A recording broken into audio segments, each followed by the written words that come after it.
Right SLBC టర్నల్ దగ్గర rescue operation కొనసాగుతుంది. పైకప్పు కూలిన ప్రాంతానికి రెస్క్యూ బృందాలు చేరుకున్నాయి. ఘటనా స్థలంలో బండరాళ్లు, బురద, నీళ్లు కనిపిస్తున్నాయి. మొత్తం ఘటనా స్థలం నుంచి 100 మీటర్ల వరకు మట్టి పేరుకుపోయింది.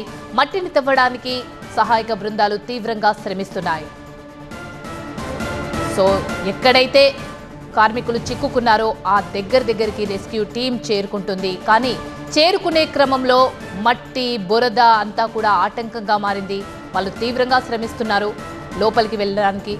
మరికొద్ది గంటల్లోనే అది ఛేదించే అవకాశం కనిపిస్తోంది. ఇప్పటికే చాలామంది నిపుణులు అక్కడికి చేరుకున్నారు. సహాయక చర్యలు వేగంగా కొనసాగిస్తున్నారు. ఘటనా స్థలం నుంచి 100 మీటర్ల వరకు మట్టి పేరుకుపోవడంతో సహాయక చర్యలకు ఇబ్బందిగా మారినా కూడా హై టెక్నాలజీ యూజ్ చేసి కార్మికులంతా కూడా అక్కడి దగ్గరికి చేరుకున్నారు. మనం విజువల్స్లో చూస్తున్నాం. అతి కష్టం మీద మొత్తం ఆ సొరంగం మొత్తం కూడా చీకటిగా ఉంది. ఆ చీకటిని కూడా ఛేదిస్తూ లైట్ల వెలుతులతో, టార్చ్ లైట్ వెలుతులతో కార్మికులంతా మెల్లమెల్లిగా చాలా దగ్గరికి చేరుకున్నారు. బండరాళ్ళు, బురద, నీళ్లు అన్నీ కూడా మనకు కనిపిస్తున్నాయి. దాన్ని అంతా కూడా ఛేదిస్తూ వాళ్ళు కార్మికులు ఎవరైతే 8 మంది చిక్కుకున్నారో ఆ ప్రదేశానికి చాలా దగ్గరలోనే ఉన్నారు కార్మికులు. దానికి సంబంధించిన విజువల్స్ని మనం చూస్తున్నాం.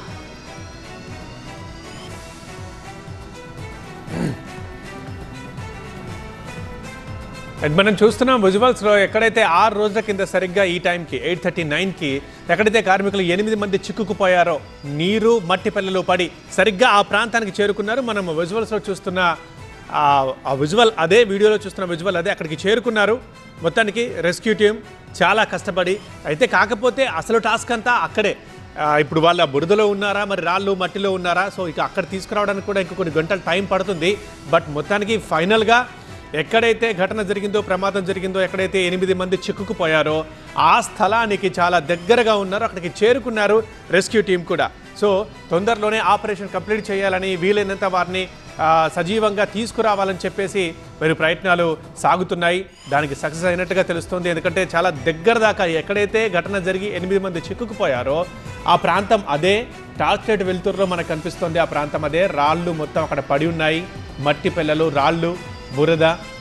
సో అక్కడికి వెళ్ళారు. ఇప్పుడు చేరుకున్నారు రెస్క్యూ టీం. जिस हिसाब से पानी गिर रहा है ना,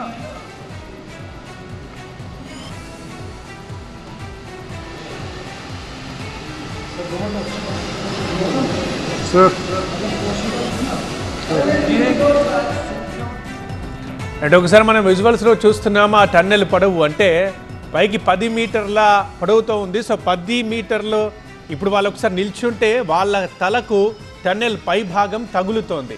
అంటే కింద ఆ స్థాయిలో మట్టి పిల్లలు, రాళ్ళు పడిపోయాయని అర్థం. సో ఇప్పటిదాకా ఇంకా చాలా పెద్ద టాస్క్, అసలు ముందుకు వెళ్ళడానికే లేదు. ఇప్పుడు ఆ రాళ్ళ మీద వాళ్ళు నిల్చుంటే వాళ్ళ తలలకి ఆ టన్నెల్ పై భాగం తగులుతోంది, మనం చూస్తున్నాం.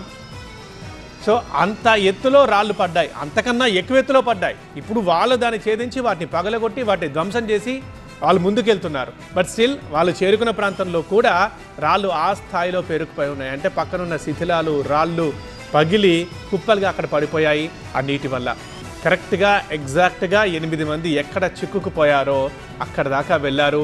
బురదను తీసేశారు, నీళ్లను తీసేశారు, రాళ్లను తొలిచేశారు. అక్కడ టీబీఎం ఉంటే, అంటే ఎవరైతే 8 మంది కార్మికులు చిక్కుకుపోయారో వాళ్ళతో వెళ్ళిన ఆ మెషిన్ ఉండేది. ఆ మెషిన్ కూడా ముక్కలు ముక్కలై వీళ్ళకి హార్డిల్గా అయింది. ఎస్, మనం 2 బాక్స్లో చూస్తున్నాం. ప్రమాద స్థలానికి చేరాయి రెస్క్యూ టీమ్స్. ఇటు 10 మీటర్ల టన్నెల్లో సగానికి పైగా బురద ఉంది, రాళ్ళున్నాయి.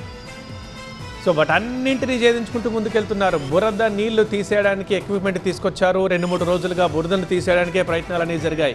రాళ్లను తొలగించారు, మట్టి పిల్లల్ని తొలగించారు. మొత్తానికి ఫైనల్గా ఎక్కడైతే ఘటన జరిగిందో, ఎక్కడైతే 8 మంది 6 రోజుల కింద ఉదయం 8:30 గంట ప్రాంతంలో చిక్కుకుపోయారో అక్కడికి చేరుకున్నారు రెస్క్యూ నిపుణులు.